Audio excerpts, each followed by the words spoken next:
நிலையில சைத்ரா ரெட்டி ரீசெண்டா ஒரு இன்டர்வியூல கல்யாணம் முதல் காதல் வரை சீரியல்ல நடிக்கும்போது எவ்வளவு கஷ்டப்பட்டாங்கன்றத ரொம்பவே வருத்தப்பட்டு சொல்லியிருக்காங்க. அதுல அவங்க என்ன சொல்லியிருக்காங்கன்னா, கல்யாணம் முதல் காதல் வரை சீரியல் தான் நான் நடிக்கிற முதல் தமிழ் சீரியல். பிரியா பவானி சங்கருக்கு பதிலா நடிக்க வந்திருந்தேன். 4 மாசம் இந்த சீரியல்ல நடிச்சிருந்தேன். இந்த சீரியல் மிகப்பெரிய ஹிட்ன்றதுனால நான் நடிக்கிறது மக்கள் நிறைய பேருக்கு பிடிக்கல. அதனால நிறைய நெகட்டிவ் கமெண்ட்ஸ் வந்துச்சு. என்ன மக்கள் ஏத்துக்கவே இல்ல. அப்பதான் நான் முதல் முறையா என் வாழ்க்கையில இந்த அளவுக்கு நெகட்டிவ் கமெண்ட்ஸ் பாக்குறேன். அந்த நேரத்துல எனக்கு 23 வயசு தான் ஆகிருந்துச்சு. அதனால இதை எப்படி ஹேண்டில் பண்ணணும்னு எனக்கு தெரியல. ஏன் இப்படி பண்றாங்க, நான் என்ன பண்றது, சீரியல் டீம் தானே நான் நடிக்க வர சொன்னாங்கன்னு நிறைய யோசிச்சிருக்கேன். மேலும் எனக்கு தமிழ் சுத்தமா தெரியாது. அதனால ப்ராம்ப்டிங் எடுக்கவும் ரொம்ப கஷ்டப்பட்டிருக்கேன்.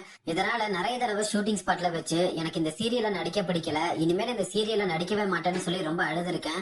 அதுக்கப்புறம் டைரக்டர் தாய் செல்வம் சார் தான் என்னை என்கரேஜ் பண்ணி மோட்டிவேட் பண்ணி நடிக்க வச்சாருன்னு ரொம்பவே வருத்தப்பட்டு சைத்ரா ரெட்டி அதுல சொல்லியிருக்காங்க. சைத்ரா ரெட்டியோட இந்த இன்டர்வியூ தான் இப்ப அவங்களோட ஃபேன்ஸ் மத்தியில வைரல் ஆகிட்டு இருக்கு. இதை தொடர்ந்து சமீபத்துல சோசியல் மீடியால கூடிய சீக்கிரத்துல கயல் சீரியல் எண்டாக போகுதுன்னு சொல்லி ஒரு தகவல் வெளியாகி இருந்துச்சு. ஆனா அது உண்மை இல்ல. இப்போதைக்கு கயல் சீரியல் எண்ட் ஆகாது, அது ஃபேக் நியூஸ்னு சொல்லி சீரியல்ல நடிச்சிட்டு வர்றவங்க கிளாரிபிகேஷன் கொடுத்திருக்காங்கன்றதும் குறிப்பிடத்தக்கது.